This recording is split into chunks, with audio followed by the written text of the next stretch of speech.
అదే అంటుంది, ఏదైనా సమస్య వచ్చినప్పుడు మనం దేవుని చెంత చేరాలి కానీ వేరే వాళ్ళ యుద్ధకు వెళ్ళకూడదు. ఏంటి?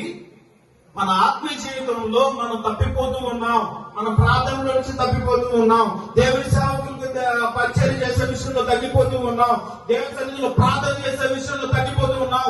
ఇలాంటి సమయాల్లో మనం ఏం చేస్తూ ఉన్నాం? దేవుని సేవకులకు చేరాలి, దేవుని సన్నిధికి చేరాలి కానీ వేరే వాళ్ళ చెంత చేరకూడదు. ఏంటి? చెప్పండి, ఏంటి? వేరే వాళ్ళ చెంత చేరకూడదు. ఎందుకు? వాడు ఏం చేశాడనంటే వేరే వాళ్ళ చెంత చేరినందుకు వాడికి ఏమైనా ఆహారం పెట్టాడా? వాడికి ఏమైనా ఉండడానికి వసతులు ఇచ్చాడా? వాడికి ఏమైనా మంచి జీవితాలు ఇచ్చాడా? లేదు. కానీ ఏమి ఇచ్చాడు? మంచి పోస్ట్ ఇచ్చాడు. మీరు తెలుసా, ఇబ్బంది పడే రోజుల్లో కూడా నీకు ఉద్యోగం ఇస్తున్నాను రా బాబు. ఏంటంట? ఏంటి? మరి జాబ్ అది. ఈ రోజుల్లో మరి జాబ్ అంటే ఏమనుకున్నారు? మామూలు వాల్యూ లేదు వీటికి. అసలు అంత కరువు ప్రాంతాల్లో, కరువుతో ఉన్న ఆ యొక్క ప్రదేశాల్లో కూడా ఎలా మారాడంటే మంచి జాబ్ సంపాదించాడు. అసలు మామూలు విషయం ఏంటి? అలాగే మన యొక్క జీవితంలో కూడా ఏంటనంటే మనం ఏ వ్యక్తుల దగ్గర చేరితే మన జీవితం ఎలా మారుతున్నాయి అనేది చాలా ప్రాముఖ్యమైన విషయం. దయచేసి గమనించండి. మనం ప్రార్థనలో జారిపోతూ ఉన్నప్పుడు, లేదంటే ఆత్మీయ జీవితంలో మన యొక్క స్థితి తగ్గుతూ ఉన్నప్పుడు మన సహవాసం చేరవలసింది దేవుడి సన్నిధికి, అలాగే దేవుడి సేవకుల యొద్దకు. చెప్పండి, అయ్యా నేను ప్రార్థన చేయలేకపోతున్నాను, నా కోసం ప్రార్థన చేయండి. లేదు, నా జీవితాన్ని నేను ఎలా మార్చుకోవాలి, నా యొక్క నడవడికని ఎలా మార్చుకోవాలి, నేను దేవుడి సన్నిధిలో మరి ఎలా ప్రార్థనలో నేను ఎదగాలి అని దేవుడి సన్నిధిలోకి వచ్చి సేవకులను అడిగి నేర్చుకోండి.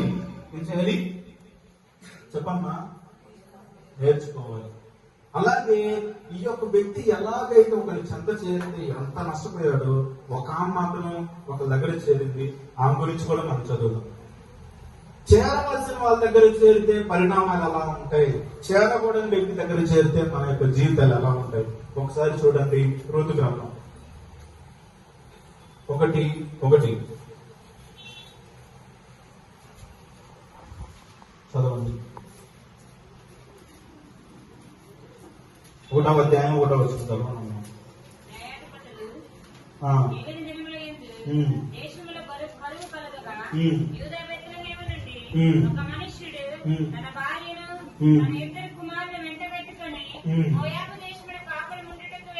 చాలు. ఇక్కడ వచ్చేసరికి మన రూతు గ్రంథంలో న్యాయాధిపతుల దినంలో ఒక వ్యక్తి కనపడుతున్నాడు. ఎవరతను? చెప్పండి అమ్మా, ఎవరు? సార్ చెప్పండి, ఎవరు? మళ్ళీ చదవండి. మీరు నన్ను అడగడం కాదు. తర్వాత వాక్యం ఏం చెప్పానంటే ఆయన గురించి, రూతు గురించి చెప్పాడు. రోజు గ్రంథంలో రూతు గురించి కాదు. మనం ఇక్కడ ఏం చదువుతున్నాం ఒకసారి చదవండి.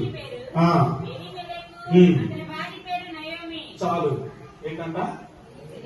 ఎలిమెలెకు, తర్వాత నయోమి. వీరిద్దరు ఎక్కడికి వెళ్ళారు? అదే దేశంలో కరువు వచ్చింది, అదే దేశంలో ఇబ్బంది వచ్చింది, అదే దేశంలో బాధ వచ్చింది. వీళ్ళు ఏం చేశారంటే ఆ కరువు వచ్చినప్పుడు బెత్లెహేము నుంచి అక్కడికి వెళ్ళారు, మోయాబు దేశానికి వెళ్ళారు.